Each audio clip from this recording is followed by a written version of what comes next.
오직 예수만을 믿는 사람들이 불어닥치는 시련이 있지요. 그대로 받아야 할 때가 있습니다. 그것을 아시는 분은 주님밖에 없어요.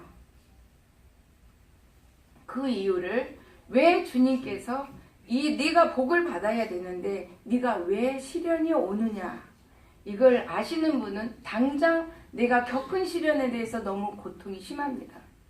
예수님과 나와 시련은 삼각관계죠. 거기를 빠져나가기 위해서 우리는 얼마나 발버둥 쳐야 합니까? 그 삼각관계 속에서 하나님은 우리에게, 나에게 미세하게 전달해주는 하나님의 말씀과 음성이 있을 줄로 믿습니다. 아멘. 예수 믿는 사람인데 왜 참 복이 없지? 저 사람은 왜 가난하게 살지? 이럴 때가 있어요. 그렇지만 나와 상관없이 하나님은 나를 이끌어 가시는 분이더라고요. 그래서 이런 말을 때로는 주위로부터, 이웃으로부터, 더러는 가족으로부터 들을 때가 있습니다. 그러나 주님은 오늘도 우리에게 삶의 목표를 자신에게 맡기고 찾기를 원하시는 분이십니다. 그리고 나에게 초점을 맞추어서 역사해 가시는 분이십니다. 오늘 본문 말씀을 비춰볼 때 야베스는 그의 형제들 중에 존귀한 자라. 그의 어머니가 이름하여 야베스라고 하였으며 이는 내가 수고로이 낳았다라고 기록을 하고 있습니다. 야베스는 그의 형제들 중에 존귀한 자라고 이름을 하고 있습니다. 그의 어머니는 내가 수고로이 낳았다라고 또 하고 있고요. 수고로이 낳았다는 뜻에는 어머니의 눈물이 들어있지요. 거기는 고통도 있습니다. 또한 자신을 고통 가운데서 건지신 하나님께 영광을 바라보는 어머니의 메시지도 여기에 담겨져 있습니다. 그러므로 야베스라는 이름은 그의 형제들보다 존귀하다. 어머니께서 존귀한 아들로 기도하였고 기르기 위해서 신앙을 심어주었고 하나님의 뜻을 이스라엘의 하나님이 너를 지명하여 불렸노라고 명백하게 가르쳐 준 것이지요. 우리가 한나의 고통을 볼 수 있습니다. 이 한나라는 여인은 삼각관계를 가지고 있었어요. 하나님과 남편과 분인나라는 부인과 한나. 이 엘가라는 남편은 부인을 둘을 두고 있었다 그랬어요. 하나는 부인나고 하나는 한나라고 했습니다. 분인나는 자식이 있었고 한나는 자식이 없습니다. 그런데 한나가 늘 분인나로부터 그 공격을 받아요. 자식이 없는 탓에. 그래서 항상 외롭고 고통 중에 있었어요. 그러나 남편은 한나를 더 사랑한다 그랬어요. 근데 남편이 한나를 더 사랑한들 한나의 마음이 채워지지 않는데, 이 갈급한 영적인 영혼이 채워지지 않는데 한나에게 무슨 소용이 있겠습니까? 그래서 사무엘상을 보니까 사무엘상 1장 5절에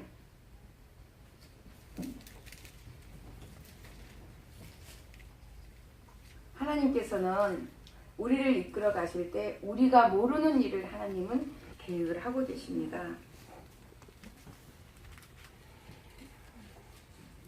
사무엘상 1장 5절 말씀에 이 한나가 자식이 없었던 것을 하나님께서 여기에서 명백하게 말씀을 하고 계십니다. 한나에게 왜 고통을 주었는지 보겠습니다. 한나에게는 갑절을 주니 이는 그를 사랑함이라. 그러나 여호와께서 그에게 임신하지 못하게 하시니, 여호와께서 한나에게 임신하지 못하게 하신 것입니다. 여러분, 하나님이 계획한 이 한나의 고통은 어떤 고통이었습니까? 한나의 애통함과 그의 눈물은 한 시대를 이끌어갈 지도자가 이스라엘에게 없었던 것입니다.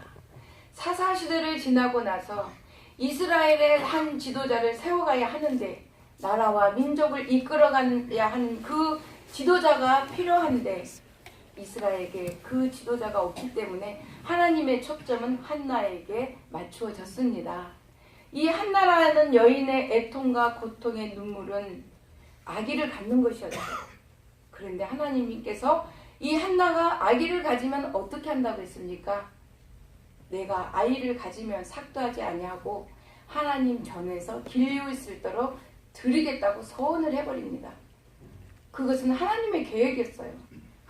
한나가 자기 무릎에 앉혀놓고 젖을 먹이고 길리우고 싶지 왜 않겠어요?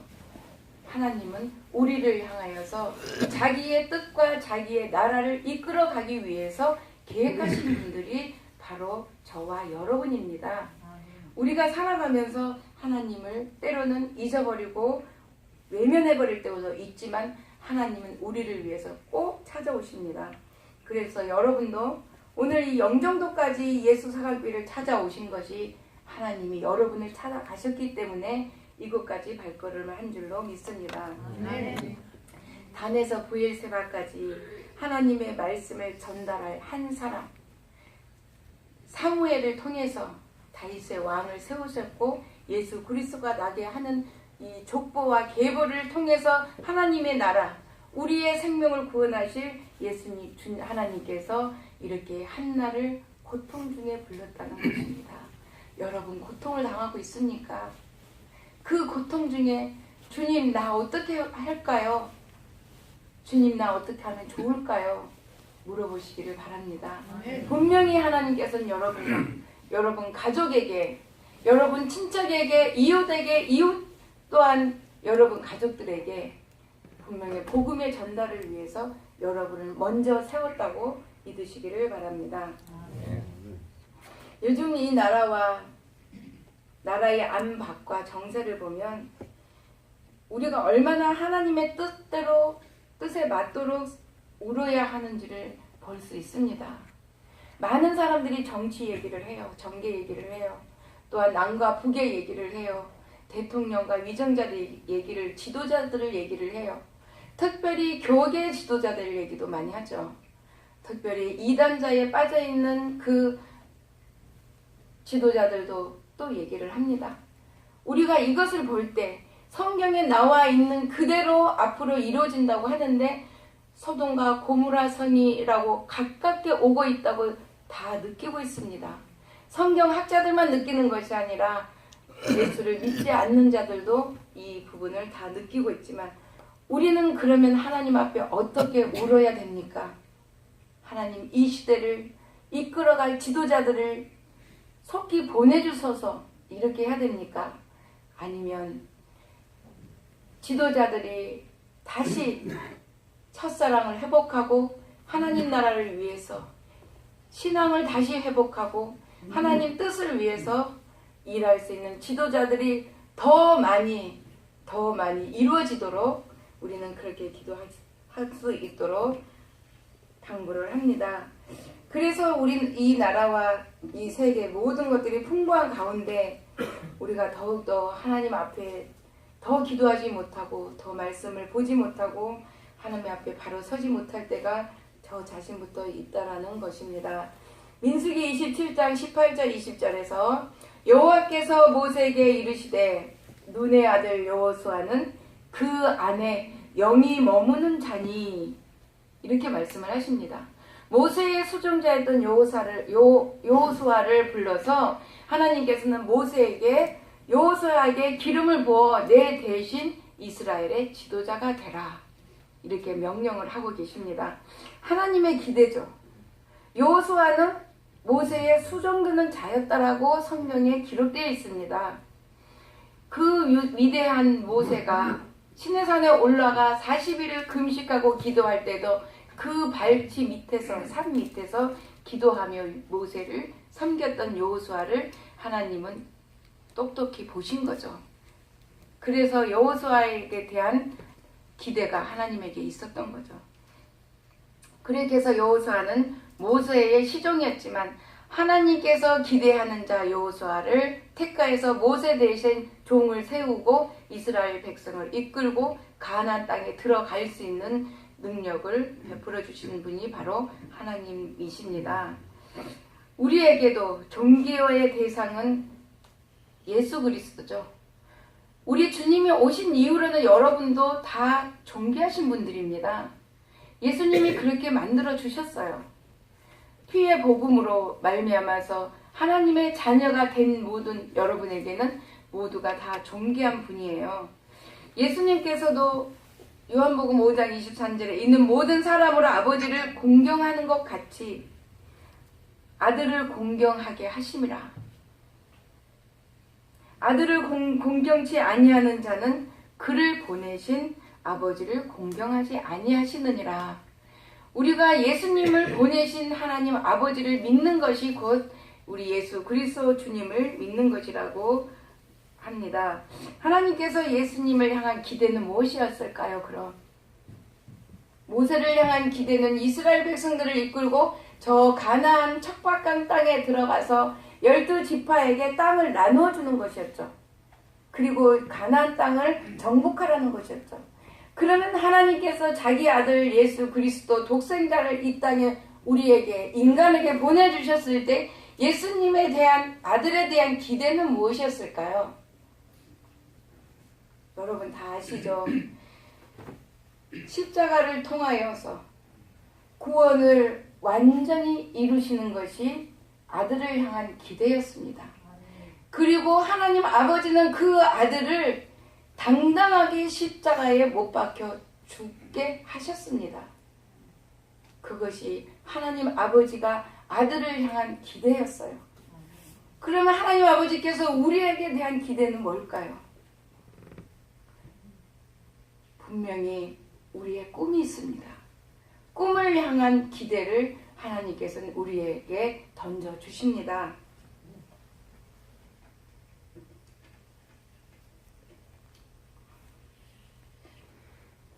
야베스가 이스라엘 하나님께 아뢰어 이르시되 주께서 내게 복의 복을 주시려거든 복은 사모하는 영혼들에게 주어지는 언약입니다. 하나님의 뜻을 이행할 자에게 주실 하나님의 갈망이 들어있지요. 하나님은 인간을 향하여 찾아오시는 분이시기 때문에 아브라함에게 찾아왔어요. 창세기 12장 2절에 내가 너로 큰 민족을 이루고 내게 복을 주어 내 이름을 창대케 하리니 너는 복이 될지라. 하나님께서 아브라함을 불러 이끌어낼 때에 복의 근원이 되게 하셨습니다. 역시 우리도 마찬가지예요. 우리도 믿지 않는 가정에서 아니면 믿음의 가정에서 하나님께서 이끌어내어 주신 것은 우리에게 분명히 복의 근원이 되라. 꿈을 향해서 나아가라는 뜻인 줄로 믿습니다. 창세기 37장 5절에 나오죠. 요셉은 꿈을 꿨습니다.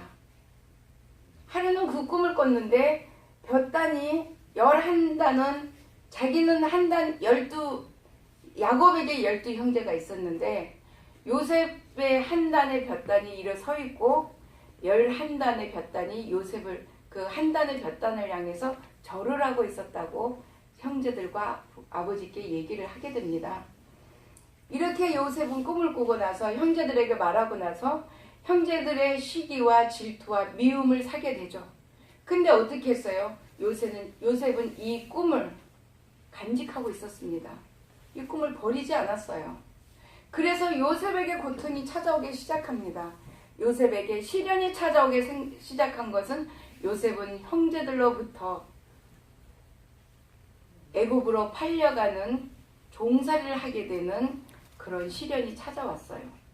그리고 애굽에 팔려가서 보디발이라는 집에 들어가서 종살이를 하다가 다시 감옥에 가게 되어 있죠.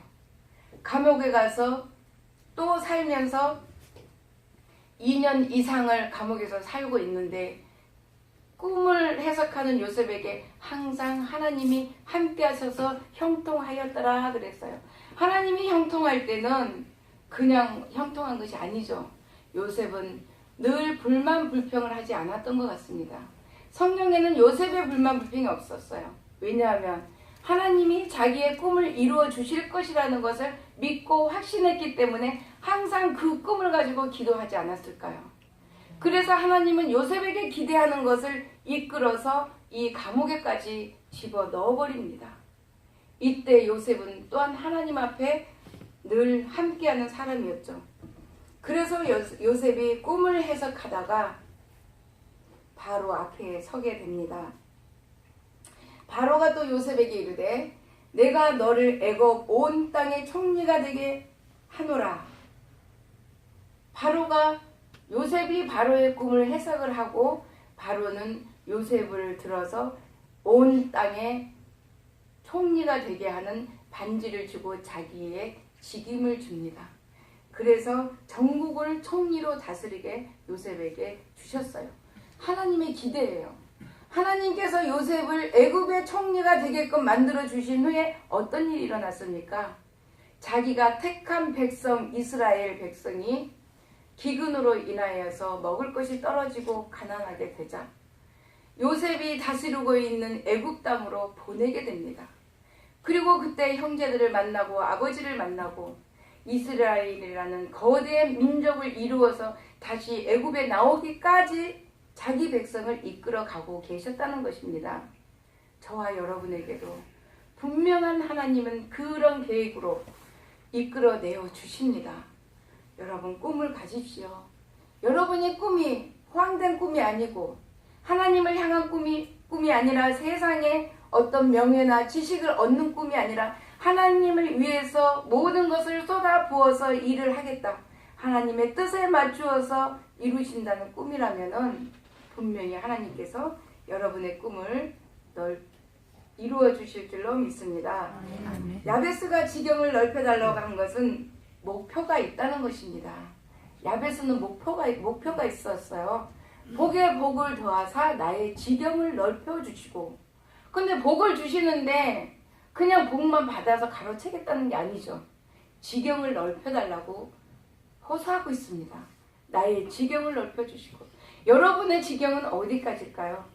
그냥 하루 일과를 마치고 하루 집에서 생활을 하다가 주일날 교회에 나와서 이렇게 헌신하며 예배드리는 것, 이것이 지경이 아니죠. 나도 뭔가 해볼 수 있어. 땅이 있으면 이만큼 이루고 볼 것이고, 지도자면은 지도자만큼 후계자를 키워볼 것이고, 아니면 내 달란트를 가지고 많은 사람들에게 영향력을 미치고 유익하게 할 수 있다라고 여러분의 꿈을 펼쳐보시기를 바랍니다. 아멘. 그래서 이 야베스는 주의 손으로 나를 도우사, 주의 손으로 나를 도우사, 하나님께만 호소하고 있어요. 주의 손으로 돕지 않으면 안 된다고 호소를 하고 있습니다. 주님의 손이 나를 돕지 않으면 하나님께서 택한 자의 백성에게 대를 잇지 못할 것이라는 것이죠. 우리가 여러분 다 경험을 해보셨죠? 사람의 손으로 사람의 기대했다가 사람에게 보증 섰다가 사람들에게 또한 기대를 했다가 모든 사람들이 다 실망하고 돌아설 때가 얼마나 많습니까? 오히려 믿음마저 실족해버릴 때가 너무나 많이 있습니다. 그렇지만 야베스는 하나님께만 호소하고 하나님께만 구했어요. 어떻게 구했습니까? 주의 손이 나를 돕지 않으신다면 우리가 환난을 당하여도 마땅히 이기지를 못합니다. 주의 손이 나를 도우사 나로 환난을 벗어나게 하소서. 굉장한 중요한 기도문을 쓰고 있습니다. 나로 환난을 벗어나게 하소서. 우리가 고통 중에 있다는 것은 바로 환난이죠. 그 환난이 나를 찾아오기 때문에 내가 실족하고 넘어지고 또한 믿음마저 잃어버릴 때가 많이 있습니다. 이렇게 야베스는 섬세하게 하나님께 구하고 있는 것을 볼 수 있습니다. 나로 환난을 벗어나 내게 근심이 없게 하옵소서. 어려운 환경이 올 때가 본의 아니게 있죠. 주님 일을 열심히 했을 때에도 실제로는 했는데, 그런데 실제로 많은 사람들이 볼 때 실패한 것처럼 보일 때가 있습니다. 그리고 누명을 쓸 때도 있습니다. 생명을 살리겠다고 하면서도 다른 사람들이 볼 때는 비천한 모습으로 홀로 남아있을 때도 있습니다. 그러나 하나님은 그 모습을 보는 거예요. 비천에 처할지라도 하나님을 바라보고 있는 중심이 있다면 그 모습을 보고 나를 향해서 우리 하나님 아버지는 기대하지 않을까요? 이럴 때 우리는 어떻게 해야 될까요? 이럴 때 우리는 어떻게 해야 될까요? 솔로몬은 꿈을 가지고 있었어요. 이스라엘이라는 큰 나라를 이끌어 가야 되는데 다윗이 솔로몬에게 나라를 일임하고 죽게 되었고, 솔로몬은 이 백성들을 어떻게 다스려 갈까 염려하고 걱정하던 중에 일천번제라는 예배를 하나님 앞에 매일 드리게 됩니다. 일천번제. 매일 일천번제를 드릴 때에 기브온에서 어느 날 하나님께서 나타나셨어요. 내게 뭘 줄고 하나님께서 물어보십니다. 솔로몬이 드린 예배는 뭐였어요? 조금 더 하나님께 가까이 가고 하나님의 지혜를 받아야지 이 백성들을 다스릴 수 있고 이 나라를 풍성하게 하고, 또한 이웃 나라와 대외 관계도 해야 되고, 경제적인 문제도 풀어져야 되고, 정치적인 문제도 원만해야 되고, 평화를 가져와야 되는데 나는 작은 아이라 할 수 없습니다. 내게 무엇을 줄고 할 때 솔로몬이 구한 것은 지혜였습니다. 지혜. 나에게 지혜를 주시옵소서. 근데 하나님이 물어보시죠. 네가 왜 지혜를 구해야 되냐? 왜 지혜를 구하느냐? 솔로몬이 대답하죠. 저는 아이라 이 많은 백성들을 다스릴 수가 없습니다. 하나님께서 나에게 지혜를 주지 않으면 이 많은 백성들을 다스릴 수 없기 때문에 지혜를 주시옵소서. 지혜는 하나님의 근본이라고 말씀을 하고 계십니다. 하나님 본체가 지혜이십니다. 사실은 이 땅을 창조하고 만물을 창조할 때도 하나님은 지혜로 명하사 지혜의 말씀으로 명하사 창조를 하셨던 분이시기 때문에 이 지혜를 구했던 것입니다. 여러분이 일천번제를 드려서 솔로몬과 같은 이런 지혜를 구한다면, 지혜를 얻는다면 여러분 일천번제 1000번의 예배를 안 드리시겠습니까? 매일 하루 1시간씩 아니 30분이라도 하나님 앞에 드리면서 예배를 드려보신다면 분명히 하나님께서 여러분에게 찾아오십니다. 아멘. 마가복음 15장 21절 마침 알렉산더의 루포의 아비인 구레네 사람 시몬이 시골로 와서 지나가는데 저희가 그를 억지로 같이 가게 하여 예수의 십자가를 지우고, 구레네 시몬이라는 사람이 있었습니다. 예수님이 그 십자가를 지고 골고다 언덕길을 오를 당시에 로마 군병들로부터 채찍에 너무 맞았기 때문에, 피를 너무 많이 쏟았기 때문에 살점이 떨어져 나가서 너무 심한 고통 중에 있어서 십자가를 못 졌던 것 같아요. 이 나무 십자가를 어떻게 그걸 지고 올라갑니까? 아무리 신이신 예수님이라도 육을 가졌기 때문에 약한 부분은 약한 거죠. 이럴 때 구레네 시몬이라는 사람이 이 곁을 지나갔는데 로마 군병이 구레네 시몬이 아마 건실하고 튼튼하게 보였던 것 같습니다. 잡아다가 예수님의 십자가를 대신 지고 올라가게끔 했습니다. 그럼 구레네 시몬은 이 대신 지고 간 십자가가 자기의 뜻이었겠습니까? 하나님께서 자기 아들 예수 그리스도의 십자가를 대신 지고 가라고 예배해 놓으신 사람이었죠. 그래서 그에게 선한 모습이 나타났기 때문에 하나님은 구레네 시몬을 예비하였던 것입니다. 그래서 우리에게는 주님은 그러면 우리에게 어떤 복을 주시려고 기다리고 계실까요? 자, 주님은 우리에게 복을 주시려고 자기의 일을 나와는 상관없이 맡길 때가 있습니다. 이 구레네 시몬이 자기의 십자가가 아니고 예수님의 십자가를 대신 지고 간 것처럼 우리에게 자기의 일을 뜻하지 않게 맡길 때가 있어요. 사람이 하는 것 같지만 우리 하나님께서 나를 통해서 나를 도구로 쓰셔서 할 때가 있는데 지금도 여러분에게 하나님은 여러분을 사용하고 계시는 것입니다. 아무것도 아니다고 생각을 하지 마십시오. 나를 통해서 예배자로 세워줄 것이 가장 큰 종기예요. 나를 통해서 이곳까지 예배하러 오게 하신 하나님의 그 뜻이 여러분의 발걸음을 재촉하게 하신 것이죠.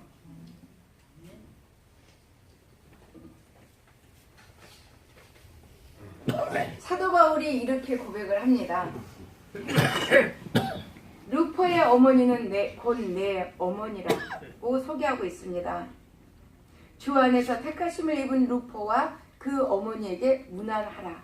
그 어머니는 곧 내 어머니니라.